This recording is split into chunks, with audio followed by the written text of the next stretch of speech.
guys, welcome back to my channel. Thanks for stopping by. Don't forget to hit that subscribe button on your way out. And I wanted to let you guys know this video is inspired by the Wigs and Makeup Manager on Instagram, as well as Luna Fortune on Instagram. They're both amazing, and I will list their links down below if you guys are interested. Alright guys, so first off, I'm going in with this sky blue shade. This is from the BH Cosmetics Eyes on the 80s palette, and I'm dusting that into my crease as my transition shade. And then I'm going into the Morphe and Jaclyn Hill palette, and I'm taking that shade called Pool Party, and I'm starting to deepen up that crease area. And I'm really just keeping this right into the crease and socket area and elongating it just a little bit. And then I'm going to go in with a black base. This is the MAC Gel Eyeliner, and I'm just packing that on the lid area, and then I'm going to smudge it out with some black eyeshadow from Anastasia. This is in the shade called Noir, and I am just packing that on top of that black base and slowly smudging out the edges. You just want to slowly drag that upward towards your crease because you want that blue and black shade to connect seamlessly together, but without like blending out that black eyeshadow, if that makes any sense.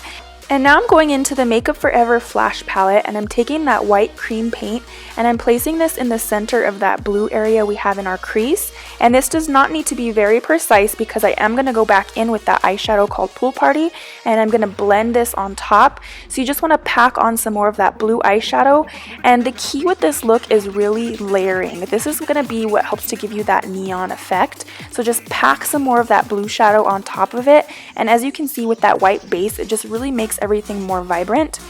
And now I'm going into the Urban Decay liquid white liner, and this is where you want to take your time and be very precise.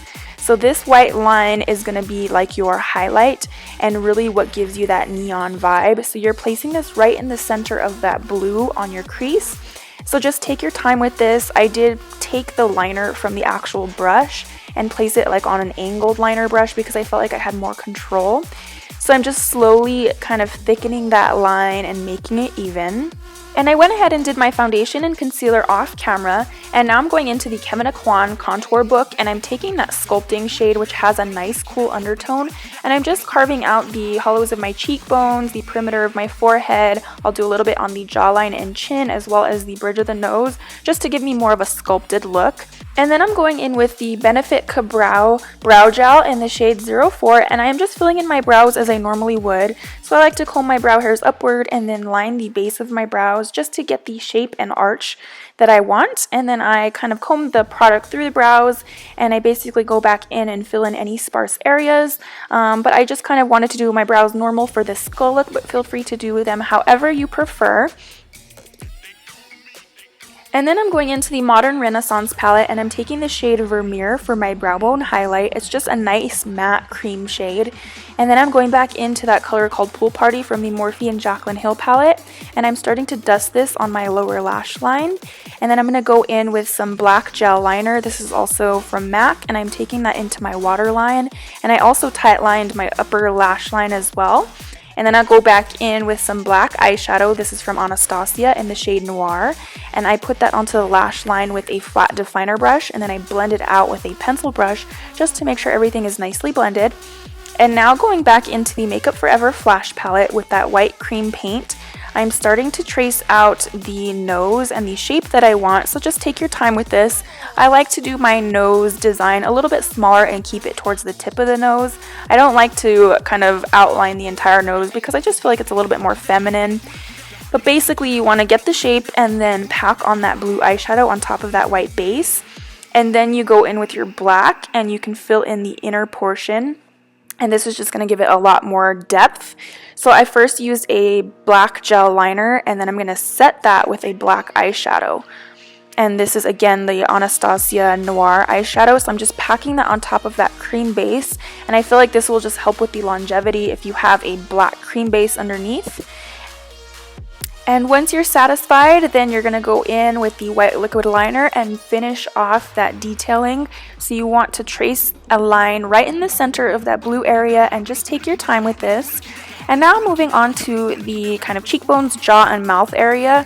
And I'm first going in with eyeshadow this time.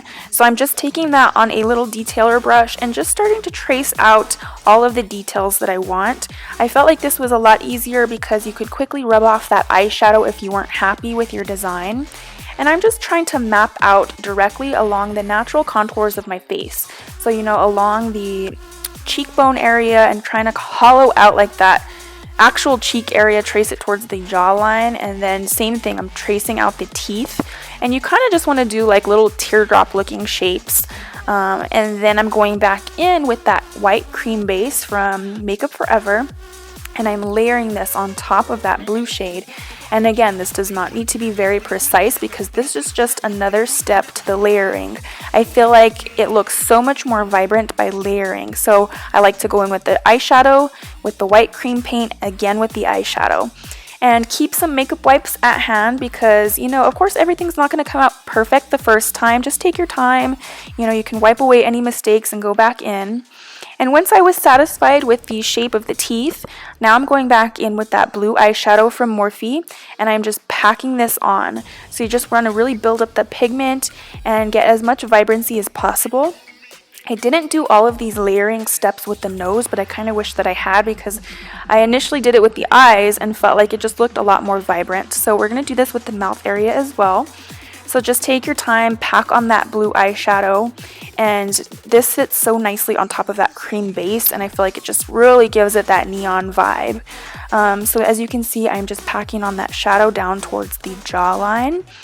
And then once you're satisfied with everything, you go back in with the white liquid liner, and this is what needs to be a little bit more precise. You want to place that right in the center of all of your blue lines. So just take your time with this. The teeth were definitely the hardest part of this look, and it did take me a while. I do tend to shake, so you know, you just take your time. It doesn't have to be completely perfect because it all comes together in the end. So just kind of filling in the teeth here.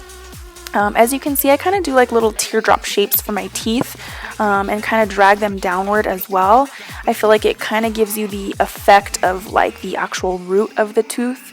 So just take your time with this, and once you go in with some black and do more shading, it's all going to come together. So now I'm taking that black cream paint. This is from the Makeup Forever Flash palette, and I'm starting to fill in the hollows. So just slowly take your time with this. And this will make everything look a lot more vibrant as well once we create some more depth with that black. You can use, you know, a black gel liner or a black eyeshadow, whatever you have available. So I'm first placing that on the kind of outer corners of my cheek area and packed a little bit of black eyeshadow on it before I go in and blend some white cream paint. And because I want the first half to be white and kind of fade back towards the black. So I'm using this little like fine paint brush, and I packed on some white cream paint from the Flash palette right towards like the corner of the mouth, and then you slowly just drag it backwards and just take your time with kind of shading and blending. You can go back in with black, you can go back in with the white, but you just want like a smooth gradient from the white to the black. And then I'm outlining the outer edges with black as well, just to make sure everything is nicely defined from the blue to the black shade. And then from the inner part of the mouth, I am filling in this black as well. So this is just that same black cream paint. And you just want to do like the inner rim of your mouth. That way there's no skin peeking through. And then I put this in the center of the tooth just for some more depth and dimension. I'm just using like a fine liner brush using that same black cream paint. And I will set all of this with a little bit of eyeshadow as well, just that way it does not move and it will last, you know, throughout the night. So just take your time. I placed a little bit inside each tooth, and I also filled in a little bit of shading like in between each root of the tooth. But I just feel like it gives it so much dimension. And then I'm going into the Anastasia Moonchild Glow Kit, and I'm taking the shade Lucky Clover, which is a beautiful like greenish highlight, and I'm taking that to the cheekbones, forehead. I popped it on my collarbones and shoulders. I just had to have some glow for this look. I feel like it makes it look a little bit more glamorous and feminine. And of course I had to put on a wig. This wig was like perfect for this look, and this is actually why I chose the color on my face, because I had this wig and I thought it would tie everything together. This is the completed look. I absolutely love the way that it turned out. I hope you guys enjoyed as well. Please give this video a thumbs up if you did, and I will see you guys in my next one. Bye guys!